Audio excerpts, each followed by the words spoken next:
Selamat datang di channel Roman Kehidupan, channel yang menceritakan novel dengan judul Kaya Dalam Semalam. Jangan lupa like, komen, dan subscribe. Selamat mendengarkan.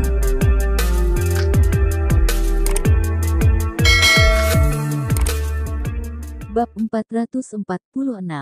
Situasi tak terkendali. Kalian belajar dengan begitu tegang, lebih baik kita nyalakan api untuk mengurangi beban kita semua, kata Zhao Xing sambil tersenyum hingga mata menyipit kepada Zhu Junwen. Kalian cepat ambilkan soal matematika itu kemari. Setiap hari duduk di sana menyelesaikan soal, kalian telah dibuatnya menjadi bodoh. Zhao Xing menunjuk salah satu murid kelas dengan ekspresi marah. Murid itu tidak hanya tidak marah, melainkan dengan patuhnya mengambil setumpuk soal itu, langsung melemparkannya ke dalam api. Dia sudah berkali-kali memimpikannya. Situasi di mana dia melemparkan semua soal-soal itu ke dalam kobaran api. Biasanya, hanya memikirkannya, tidak disangka impiannya telah terkabulkan. Setelah Zhao Xing mengacungkan jempol padanya, dia berbalik badan dan marah sambil berkata, Zhu Junwen, kamu jangan hanya berdiri di kejauhan, ayo kemari untuk menghentikan kami. Bukankah kamu ingin menjadi wali kelas kami? Ayo kemari, berhenti. Aku perintahkan kalian untuk berhenti. Apakah kalian tahu apa yang sedang kalian lakukan? Teriak Zhu Junwen penuh emosi. Aku bilang, kemarilah untuk menghentikan aksi kami. Dasar penakut. Zhao Xing teriak ganas sambil mengambil pipa besi. Chen Mingliang pun ikutan memungut pipa besi lainnya, dan menatap serius pada Zhu Junwen. Zhu Junwen terdiam emosi. Dia semakin menjauh dari bencana api ini. Dia hanya menatap dari jauh, namun tidak akan membiarkan begitu saja. Harus diketahui, orang-orang di kelas 12F tidak hanya asal bicara. Zhu Junwen tahu bila dirinya benar-benar mendekatinya, dia akan segera terbaring di atas mobil ambulans. Dia pikir dengan dia mengusir Qin Lang, dia pun juga akan ikut melonjak ke atas. Namun sekarang, sayangnya harga dirinya sudah hancur. Kabarnya, kepala polisi juga tidak terlalu menyukainya, meski guru lain juga merasa tidak nyaman, tapi melihat Zhu Junwen dan Liu Susheng yang seperti sedang makan kotoran, mereka pun tidak bisa menahan ketawa. Kedua orang ini tidak pantas menjadi guru. Sekarang permasalahan ini sudah membesar, bagaimana cara membereskannya? Tidak ada tanda-tanda akan ada penghentian, melainkan mereka mengajak seluruh SMP kelas 3 untuk memberontak, sehingga guru lain pun menjadi tidak puas padanya karena dia tidak bisa menyelesaikan masalah. Sepertinya anak-anak kelas 12F ini tidak akan menghentikan aksinya bila tidak membakar sekolah. Zhu Junwen, kamu bisu.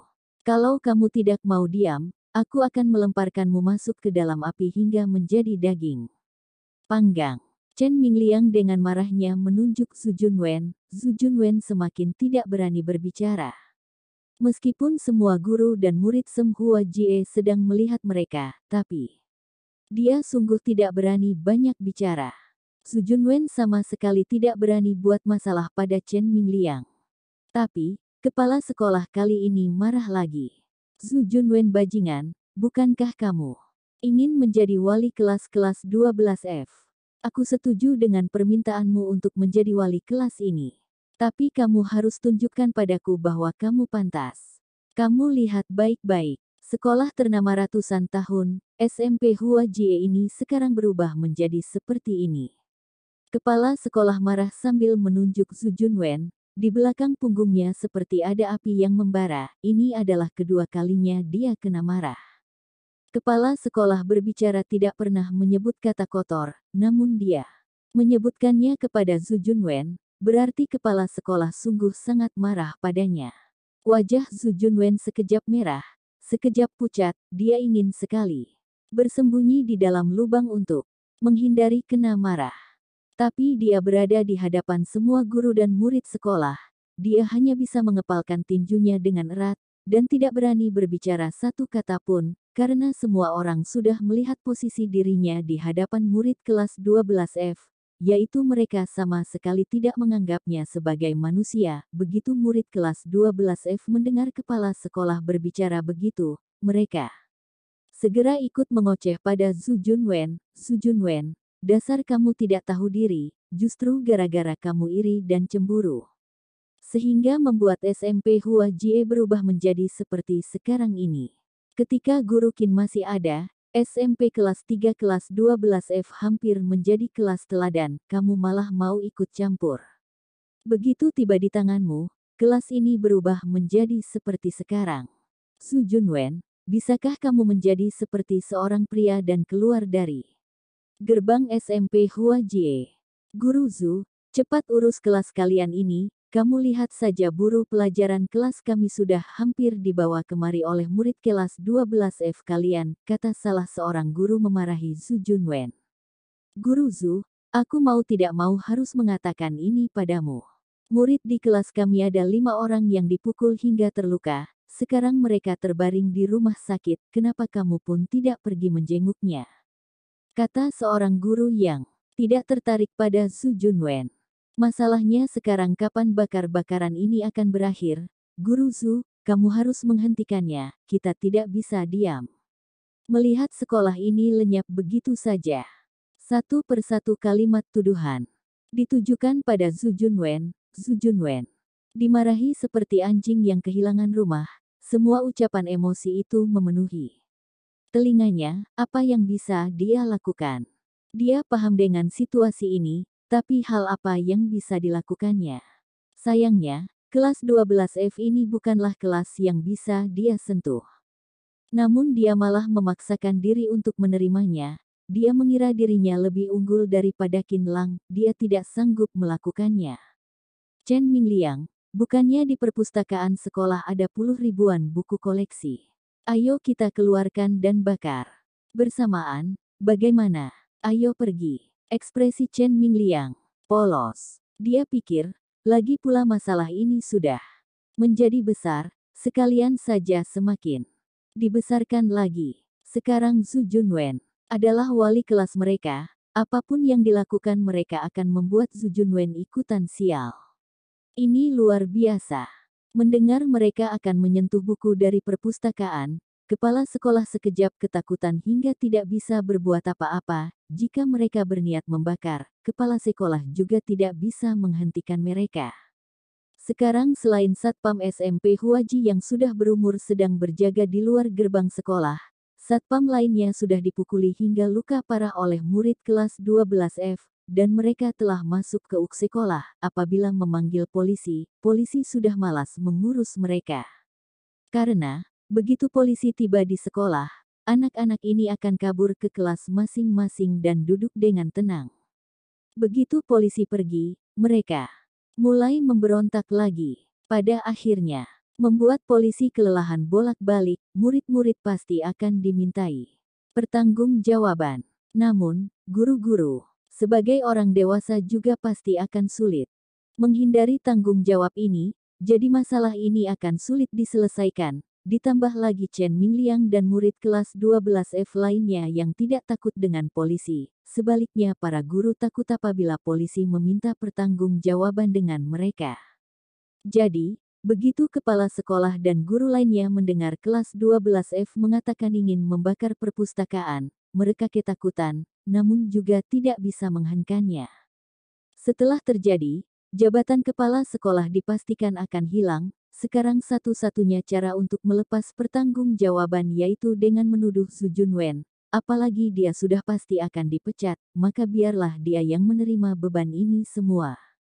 Jika tidak, siapa lagi yang akan membantunya menghapus tanggung jawab?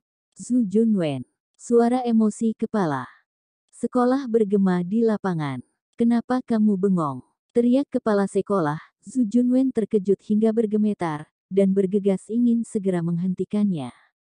Namun saat ini Chen Mingliang berkata dingin, Zhu Junwen, kalau kamu berani menghalangi jalanku, aku akan melemparmu masuk ke dalam api. Zhu Junwen hanya menganga, lalu segera menutup mulut. Di depan banyak orang, di bawah desakan kepala sekolah, Zhu Junwen tetap terlihat lemah dan bodoh. Bajingan. Guru Zhu, kamu bahkan tidak punya sedikit pun keberanian dari Guru Qin. Guru Zhu ini memang penakut. Segeralah pergi bunuh diri. Dasar orang tidak berguna, bisa Bisanya terus mendesak Guru Qin hingga keluar, lalu merebut jabatan wali kelas-kelas. 12F. Dengan kemampuanmu yang tidak seberapa ini, apa yang kamu pikirkan saat itu? Murid saja tidak berani diurus. Dasar orang tidak becus. Ada suara tuduhan kepada Zhu Junwen dari segala arah.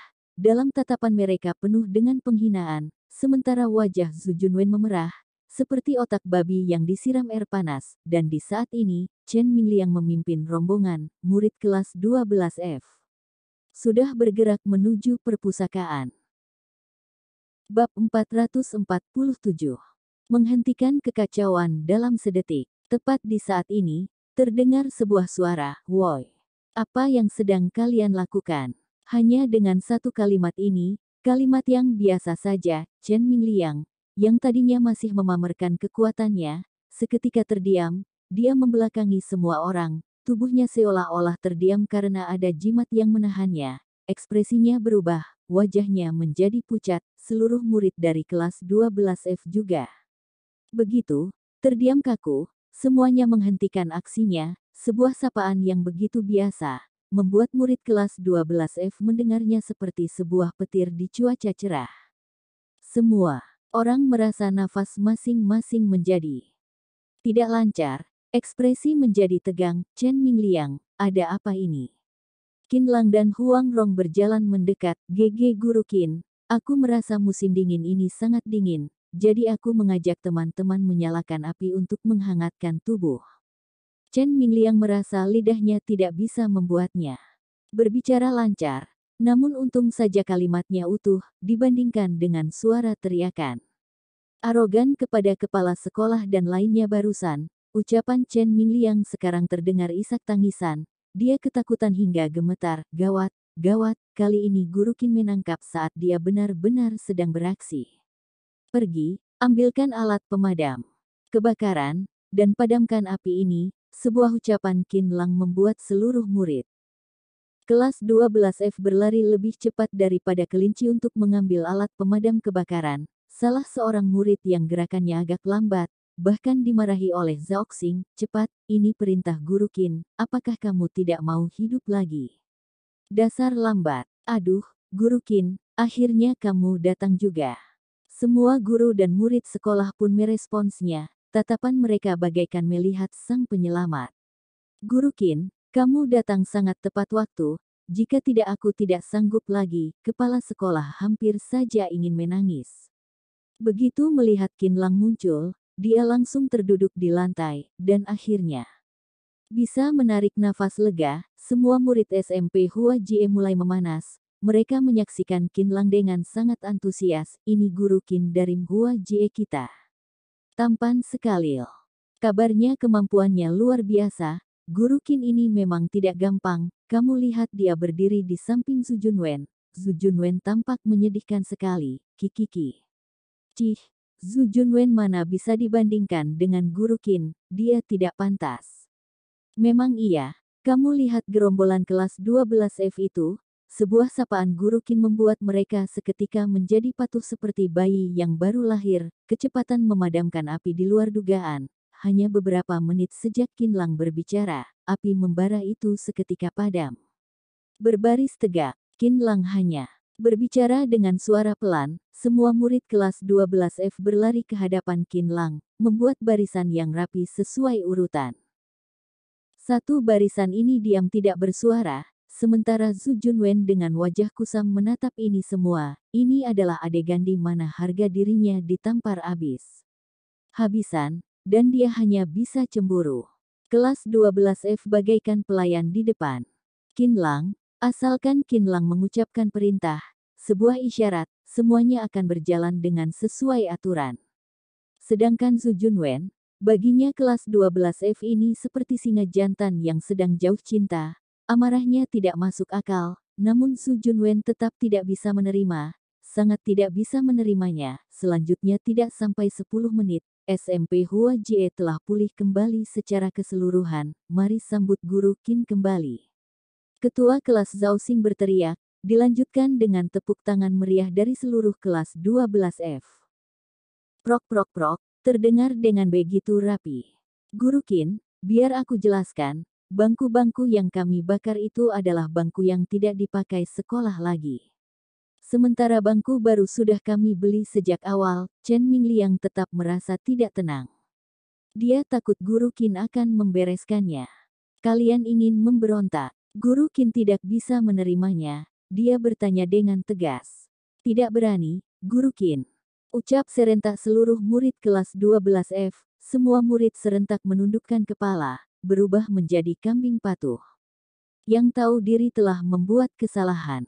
Qin Lang di perjalanan tadi juga melihat, Sempua Jie sebenarnya tidak ada kerusakan. Parah.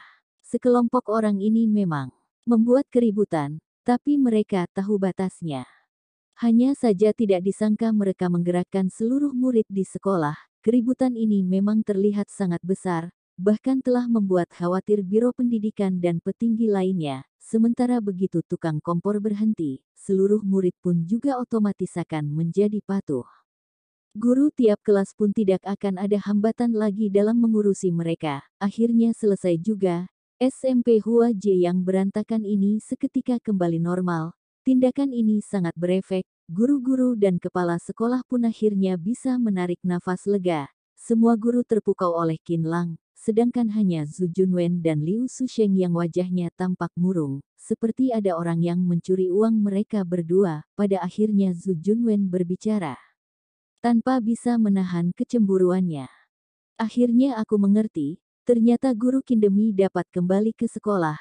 Dia menggerakkan murid-murid untuk membuat keributan, lalu Guru Qin keluar menjadi pemeran orang baik. Guru Qin, kamu sangat licik. Zhao Xing mendengar dari samping, seketika emosi, kurang ajar. Zhu Junwen, kenapa otakmu kotor sekali? Kamu ini fitnah. Benar, kami yang buat keributan. Kamu malah menyalahkan Guru Qin. Pikiranmu ini sungguh beracun. Kami yang buat keributan, tidak ada hubungan sedikit pun dengan Guru Qin, kamu ini fitnah. Kelas 12F seketika menjadi heboh, semua orang menuduh Zhu Junwen yang tahu malu ini. Sebenarnya ada hubungan atau tidak? Kita tidak perlu membahasnya dulu. Sekarang tatanan sekolah ini sudah rusak. Parah, kamu harus berikan penjelasan kepada kami. Kenapa sekolah ini menjadi berantakan saat kamu baru saja meninggalkan kelas 12F? Saat ini Zhu Junwen mulai mencari masalah. Dia kali ini muncul dengan peran sebagai wakakesiswaan. Dia sangat benci dengan Qin Lang hingga menggertakkan gigi. Dia mengajukan pertanyaan ini agar Qin Lang tidak bisa berkata-kata. Karena Qin Lang lah semua rencananya gagal. Dia menuduh semua masalah ini karena Qin Lang, apalagi begitu murid kelas 12F melihat Qin Lang langsung berubah menjadi rapi dan teratur. Hal ini membuat Zhu Junwen sangat kesal. Atas dasar apa mereka mau mendengarkan Qin Lang? Aku Zhu Junwen. Memiliki latar keluarga, latar pendidikan, jaringan, uang, posisi semuanya lebih baik daripada Qin Lang. Sisi apa lagi yang bisa membuatnya lebih kuat? Kamu ingin aku jelaskan bagaimana? Qin Lang menatap dingin Zhu Junwen, si teman alumni yang sepanjang hari berceloteh tentang persaingan jabatan. Aku tidak peduli bagaimana kamu menjelaskan. Aku sebagai wakakesiswaan Sem Hua Jie, asalkan aku masih berada di sekolah ini, kamu tidak akan mungkin kembali ke sekolah ini untuk mengajar. Demi pekerjaan ini, Qin Lang kamu pasti sudah pergi mencari banyak relasi di luar sana. Kamu bisa bertahan di Feng Zhou ini pasti tidak gampang ya. Kata Zhu Junwen dengan maksud tersirat, dia merasa Qin Lang bisa datang ke SMP Hua Jie ini pasti telah melalui banyak kesulitan. Selain itu, Qin Lang, aku beritahu kamu, meskipun kamu bisa kembali, memangnya bisa apa? Penilaian kinerjamu, gajimu, semua ada dalam penilaianku. Aku sebagai wakakesiswaan, aku adalah atasanmu. Masa depanmu ada di atas tanganku. Zhu Junwen mengancam Qin Lang dengan begitu terus terang di depan seluruh guru dan murid. Haha. Qin Lang tidak tahan ingin tertawa. Kenapa si bodoh ini masih tidak paham? Hal-hal bodoh seperti ini pun bisa dikatakan keluar. Apa dia tidak melihat sikap kepala Biro Pendidikan, kepala sekolah serta guru dan murid? Kepala sekolah melipat kedua lengan dan dari samping menatap dingin Zhu Junwen. Zhu Junwen ini sangat bodoh, penakut, egois, karakter moral rendah, kemampuan rendah. Jika bukan karena Guru Qin, siapa yang bisa melihat Zhu Junwen dengan begitu jelas? Bab 448. Tidak tahu diri. Zhu Junwen, apakah kamu merasa latar keluarga, jabatan, uang, masa depanmu lebih baik daripada aku, sehingga kamu tidak bisa terima kenyataan ini? Kata Qin Lang, kamu selalu merasa dirimu seharusnya bisa menginjak aku Qin Lang di bawah kakimu, kah? Oh, Zhu Junwen, kamu ini sangat lucu, seekor babi bodoh, kamu bahkan tidak tahu orang seperti apa yang kamu hadapi. Kamu selamanya tidak akan bisa menang, kamu hanya akan membuat semakin banyak orang membencimu. Selesai Qin Lang mengatakannya, tiba-tiba suasana mulai heboh, suasananya seperti ada angin puting beliung yang datang, membuat orang-orang berteriak riuh. Qin Lang saat ini senyum menyeringai. Kamu adalah orang kecil yang kutemui saat di masa sulitku, apakah kamu tidak pernah dengar istilah, naga bersembunyi di kedalaman?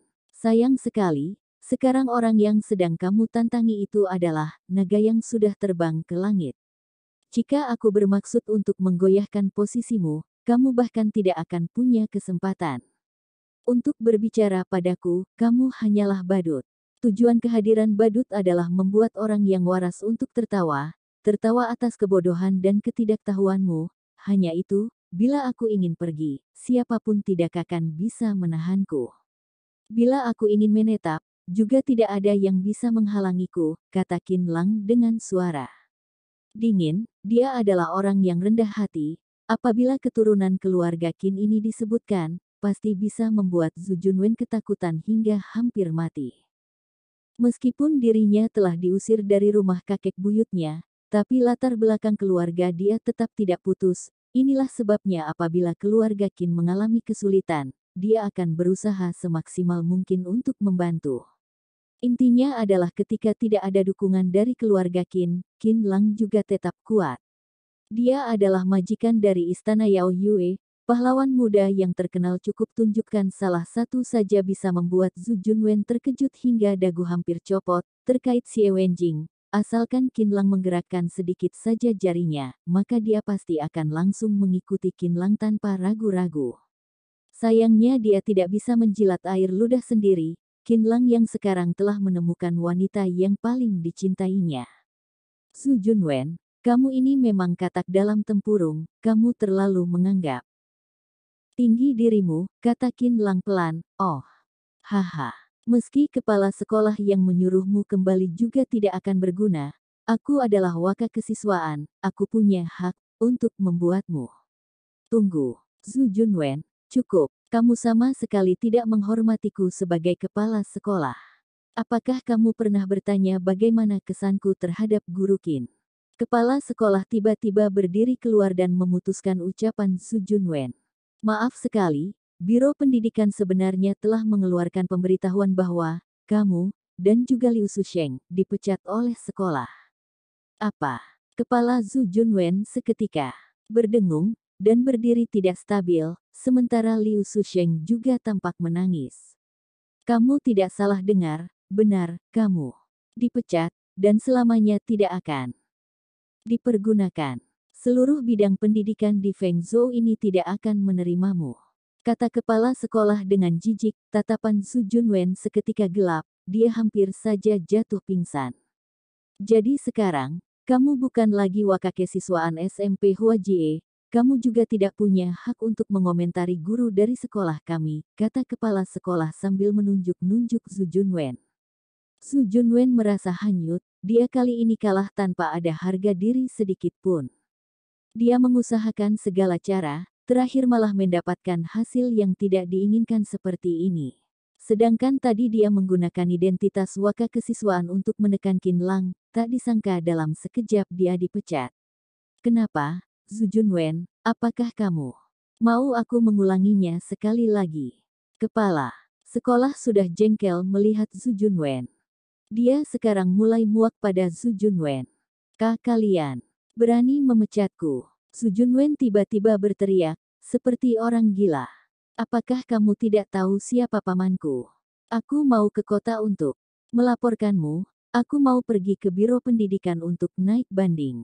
Aku pasti akan membuat kalian satu persatu meminta ampun padaku, dan kalian akan tahu sehebat apa aku Su Junwen. Tidak perlu kamu pergi ke kota, aku sudah datang, bersama biro pendidikan. Kali ini dari belakang tubuhnya terdengar suara yang sangat berat dan stabil, semua orang mengangkat kepala melihatnya, dan terkejut. Su Junwen bahkan mengucek mata dengan kuat, dia curiga dirinya mulai berhalusinasi. Kenapa? Bukannya kamu mau ke kota untuk melaporkan seseorang? Bukankah kamu mau pergi ke biro pendidikan? Membuat keributan. Sekarang kami sudah di sini. Tuan Zhu, silakan bicara. Ujar wali kota Chen Mingliang yang tampak serius. Memang, paman Su Junwen ada sedikit pengaruh di kota Fengzhou ini, tapi di mata Chen Mingliang ini bukanlah hal yang menginspirasi. Kepala Biro Pendidikan tidak menambahkan apa-apa lagi karena wali kota sudah bicara. Tapi terlihat jelas bahwa dia sangat muak pada Su Junwen. Dia melototkan matanya, seperti ingin menelan hidup-hidup dia. Kepala Biro Pendidikan adalah pejabat intelektual yang penuh kebenaran. Dia merasa emosi atas ucapan dan tingkah lakunya. Dia adalah perusak lingkungan, orang yang tidak punya moral. Meski Chen Mingliang meminta permohonan, dia juga tetap akan menghakimi Su Junwen hingga akhir, mengeluarkannya dari tim pendidikan. Pak Wali Kota, aku benar-benar dipecat. Aku adalah keponakan dari Zhu Bojun. Su Junwen bergegas mencari perhatian Chen Mingliang. Aku akan menjawab pertanyaan pertamamu dulu. Soal pemecatan, aku sudah bertanya pada rekan kepala biro. Aku juga telah ungkapkan pendapatku, yaitu kamu tetap dipecat dan tidak akan diterima di tempat lain. Kata Chen Mingliang dengan serius, suaranya tidak besar namun seluruh lapangan dapat mendengarnya. Ada guru yang diam-diam memarahi Su Junwen si orang tolol. Bukankah tingkah laku Su Junwen sekarang ini mempermalukan dirinya sendiri? Kali ini wali kota bilang akan memecatnya, maka jangan harap para dewa dapat menolong. Atas dasar apa? Mengapa? Su Junwen sama sekali tidak bisa mengontrol dirinya. Dia mengeluh, aku adalah guru terunggul di SMP Huajie, sedangkan dia Qin Lang bahkan tidak memiliki sertifikat pengajar. Bagaimana bisa dia lebih kuat daripadaku? Wajah Chen Mingliang seketika muncul ekspresi menghina. Dia saja berani bertingkah seperti itu di depan wali kota. Orang seperti ini bila ada sedikit saja kekuatan, dia pasti akan memperlakukan orang dengan sewenang-wenang. Kamu bahkan tidak memiliki moraletika dasar manusia, bagaimana kamu bisa mengajar murid? Kepala biro buka suara, mengkritik dengan dingin. Permisi Tuan Zhu, apa yang bisa kamu ajarkan kepada murid-murid? Saat terjadi kebakaran kamu meneriaki murid, dan malah merasa tenang saat melihat murid mati terbakar. Kamu menggunakan cara tercela untuk mencelakai rekan kerja yang lebih unggul 100 kali lipat darimu.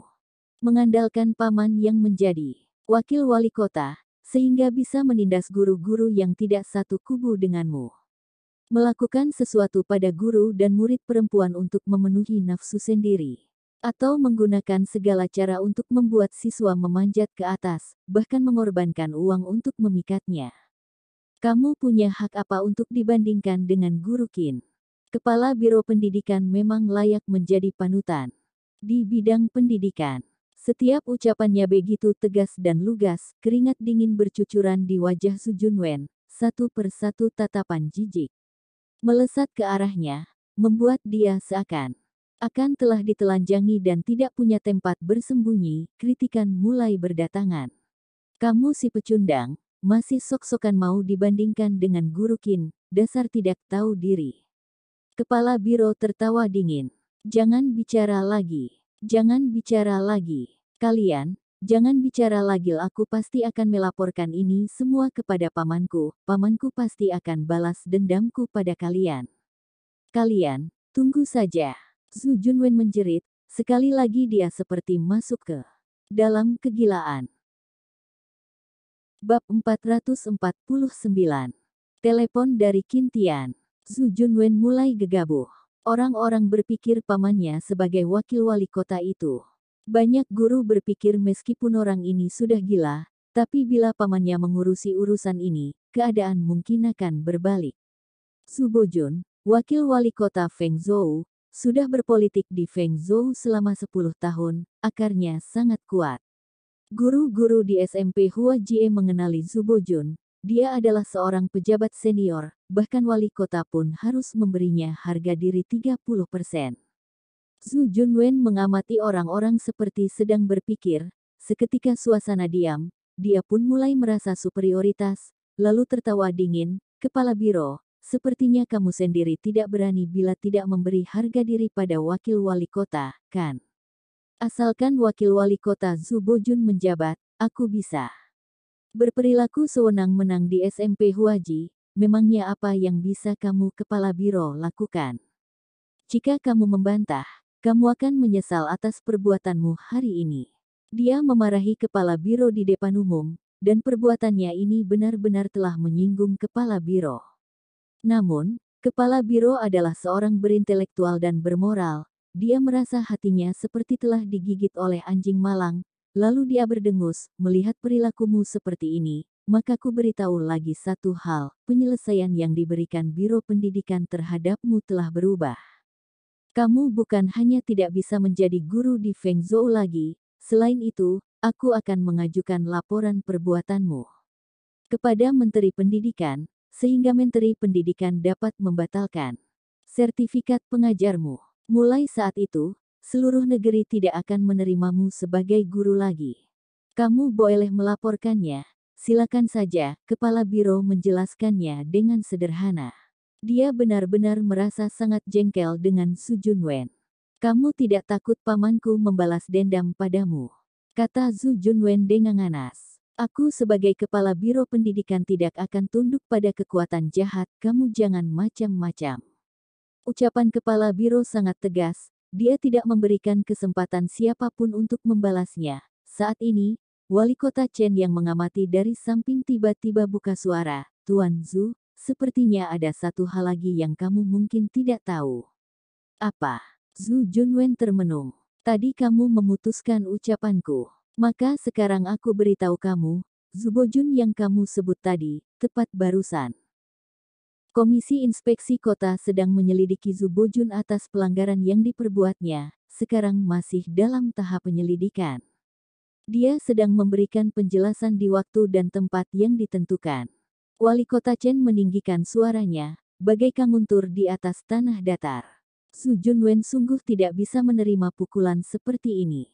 Ucapan wali kota tidak mungkin hanya rumor, sandaran terbesarnya tiba-tiba jatuh. Kaki Zhu Junwen melemas, kemudian terduduk lemah di atas lantai. Dia adalah anjing gila yang telah sepenuhnya dibenci oleh orang-orang. Bisa-bisanya dia menangis dengan mengeluarkan beberapa tetes air mata kotor, tapi tidak ada seorang pun yang mengasihani dia, melainkan menatapnya dengan dingin. Bahkan Liu Susheng yang selama ini disebut sebagai anjing setia Zhu Junwen, saat ini juga melihatnya dengan tatapan sinis. "Awalnya mau bekerja sama dengannya karena kamu memiliki paman yang baik, memiliki jabatan sebagai rektor pendidikan, sekarang kamu diusir bersamaan denganku. Kamu sekarang bukanlah apa-apa dibandingkan denganku. Aku cari pekerjaan di tempat lain mungkin masih ada yang mau, sedangkan kamu. Atas dasar apa memintaku menjadi anjingmu lagi?" Liu Susheng tersenyum dingin dan sinis menatap Zhu Junwen, juga tanpa ada rasa kasihan sedikit pun, melainkan merasa puas karena tidak membantunya keluar dari permasalahan ini. "Jadi, semua rencanamu gagal. Kali ini, kepala sekolah memberikan sebuah kesimpulan terakhir untuk Zhu Junwen. Pergi." SMP Hua Jie merasa malu. "Padamu, pergi." Seluruh siswa kelas 12F emosi. "Pergi." Seluruh murid pun spontan ikut berseru, memberikan ocehan. "Pergi." Pada akhirnya guru-guru pun ikut berseru. Zhu Junwen berdiri dengan susah payah, lalu berlari seperti tikus jalanan yang menghindari pukulan orang-orang, Sementara Liu Susheng juga ikutan kabur dari seruan pukulan itu. Setelah Su Junwen keluar dari sekolah, dia menunjukkan ekspresi suram. Qin Lang, aku seumur hidup tidak akan melupakan budimu. Gertak gigi Su Junwen, Qin Lang baru datang ke SMP Hua Jie seminggu lebih sedikit, dan membuat Su Junwen dikeluarkan oleh seluruh guru dan siswa dari lingkungan sekolah. Kebanggaannya, Su Junwen merasa sangat kesal. Dia sekarang tidak memiliki apapun. Di sekolah juga tidak punya apa-apa. Tapi di tempat lain, ayahnya ada membuat sebuah perusahaan yang tidak besar tidak kecil. Ini adalah sandarannya terakhir, lagi pula dia memiliki uang. Justru karena punya uang, dia bisa menyelesaikan hal-hal yang tidak bisa diselesaikan orang biasa. Su Junwen mengeluarkan ponsel, lalu menelepon. Kapan kamu akan datang ke Fengzhou? Kenapa? Aku 2 hari lagi baru akan dari provinsi Jiangbei ke Fengzhou untuk mengurus sesuatu. Suara orang itu sangat serak, seperti suara yang dikeluarkan dari goa yang dingin. Kalau begitu kamu cepat datang. Setelah kamu datang, bantu aku bunuh orang, kata Su Junwen dengan busuk. Ini gampang. Tunggu saja, kata yang di sana. Setelah menutup telepon, Su Junwen mengamati SMP Hua Jie dengan rasa tak rela, baru memegang erat kepalan tangan, dan meninggalkan gerbang besar SMP Hua Jie dengan berat hati. Qin Lang, kita lihat apakah kamu akan mati kali ini. Meski kamu punya kemampuan yang luar biasa pun, memangnya bisa dibandingkan dengan keluarga Sun. Sementara di sisi lain, wali kota dan kepala biro pendidikan menanyakan langsung kejadian di SMP Hua Jie, lalu pergi. Meninggalkan tempat itu, Qin Lang sepenuhnya menang.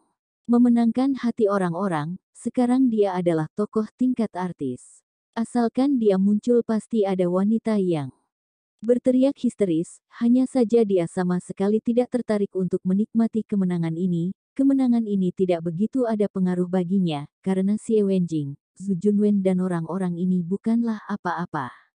Dia cukup menggerakkan satu jari tangan bisa membuat dia meleleh dengan gampang, jadi dia tidak mau sedih, kecewa, memarahi diri sendiri saat kekuatannya kecil, asalkan optimis terhadap kehidupan. Semua yang berhutang padamu akan diatur oleh Tuhan untuk dibalaskan kembali untukmu. Qin Lang saat ini tiba-tiba menerima telepon yang di luar dugaan. Dia adalah Qin Tian, adik yang terbaik dari saudara-saudara lainnya, sejak dia diusir dari keluarga besarnya.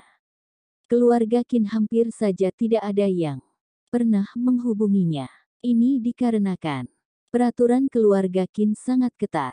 Oleh karena Qin Lang bukan lagi anggota keluarga Qin, sehingga seluruh rantai hubungan tidak bisa saling berhubungan seperti dahulu lagi. Bahkan ayah dan ibu kandungnya, Qin Wei Cheng dan Zhao Mingming tidak pernah meneleponnya. Jadi, telepon dari Qin Tian ini sangatlah tidak biasa.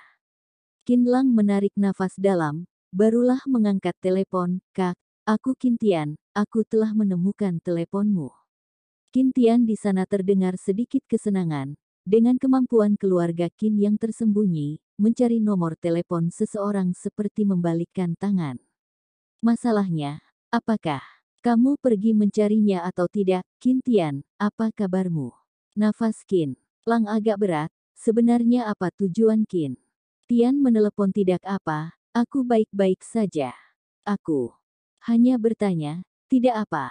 Qin Tian berbicara dengan gagap, seperti ada sesuatu yang disembunyikan pada Qin Lang, namun juga seperti ingin berbicara. Qin Tian, katakan apa yang ingin kamu katakan, jika tidak aku akan tutup teleponnya. Kata Qin Lang dengan tidak sabaran. Qin Tian tidak mungkin menelepon tanpa ada topik. Kak, keluarga Qin sedang dalam masalah besar. Ada orang yang mau menjatuhkan keluarga Qin. Aku meneleponmu untuk meminta bantuanmu, tambah satu orang tambah sebuah kekuatan. Dalam persaudaraan kita aku paling percaya padamu, paling kagum padamu. Aku rasa kamu dapat membantu kami kali ini, kata Qin Tian sejelas-jelasnya. Bab 450. Saya, Grup Qin. Oh, keluarga Qin adalah keluarga terbesar di Tiongkok. Siapa yang berani menjatuhkan keluarga Qin? kata Qin Lang sambil mengerutkan kening. Meski dia telah diusir dari rumah keluarga, tapi apabila keluarga Qin terjadi sesuatu, dia juga merasa seperti dirinya yang terluka. Sekarang masih belum pasti. Kak, ini adalah kekuatan misterius. Suara Qin Tian terdengar agak panik. Kak, informasi ini aku beritahu kamu secara diam-diam. Ini sangat rahasia, Lia, aku mengerti. Aku akan mengurusinya. Ada waktu mari kita ketemuan untuk mengobrol. Kata Qin Lang. Qin Tian menyetujuinya dengan senang. Baik, Kak, kalau begitu kita ketemuan ngobrol, kemudian menutup telepon. Setelah selesai bicara, sebenarnya Qin Tian juga hanya tahu bahwa keluarga Qin sedang mengalami serangan dari kekuatan misterius, namun hanya tahu sedikit detail spesifik di balik itu. Seluruh keluarga Qin juga tidak terlalu memahami pihak lain akan mengeluarkan jurus gelap apa. Tapi belakangan ini keluarga Qin mengalami dampak besar yang belum pernah terjadi selama ratusan tahun. Pertama, perusahaan saham yang dipegang keluarga Qin anjlok. Kedua adalah terjadinya pemberontakan internal secara berkali-kali, sehingga membuat rahasia keluarga Qin terbongkar ke masyarakat. Seluruh keluarga Qin sedang berada di persiapan menghadapi peperangan secara samar-samar. Qin Lang mengelilingi apartemen beberapa kali. Dia teringat pada orang tua kandungnya, teringat suasana di rumah Qin. Meskipun dia sekarang telah putus hubungan dengan keluarga Qin, namun dia tetap bertekad untuk melindungi keluarga Qin. Dia mulai mengamati setiap gerakan keluarga Qin yang tersembunyi. Asalkan musuh bergerak, pasti akan meninggalkan petunjuk. Malamnya, Li Sui menelepon dan mengatakan malam ini akan diadakan pesta perayaan kecil. Dia berharap Qin Lang dapat hadir di acara tersebut. Sikapnya juga sangat ramah. Kebetulan Qin Lang juga ingin mendengar rumor yang ada di masyarakat baru-baru ini, apalagi soal keluarga Qin. Jadi, dia menyetujuinya. Pesta perayaan yang diadakan Li Sui ini tidak besar, kurang lebih hanya 3-5 meja. Mereka adalah tamu yang diundangnya dari sekolah. Sebenarnya tamu-tamu ini hanyalah penghias, sedangkan pemeran utama dari dalam hati Li Sui adalah Qin Lang. Mereka pernah menjalani aksi penyelamatan para sandera, bisa dianggap mereka pernah mengalami suka duka bersama. Li Sui dan Zhang Dahai bisa disebut sebagai penggemar setia Qin Lang. Mereka merasa dunia ini penuh dengan jodoh. Dimulai dari dalam tim keamanan, bertemu dengan orang yang tidak terduga. Di luar pekerjaan, Li Sui melepaskan seragamnya. Dia mengenakan congsam yang elegan. Dia terlihat begitu menawan, dan wajahnya terlihat menggoda. Bentuk tubuh Li Sui dapat terlihat bahwa itu bentuk tubuh yang telah berlatih bela diri untuk waktu yang lama. Kelihatannya langsing. Sebenarnya sangat sehat, bahkan warna kulit sawo matang seperti habis berjemur di pantai. Hari ini aku mengundang kalian untuk mengucapkan terima kasih kepada Tuan Qin Lang karena saat aksi penyelamatan para sandera telah berusaha keras.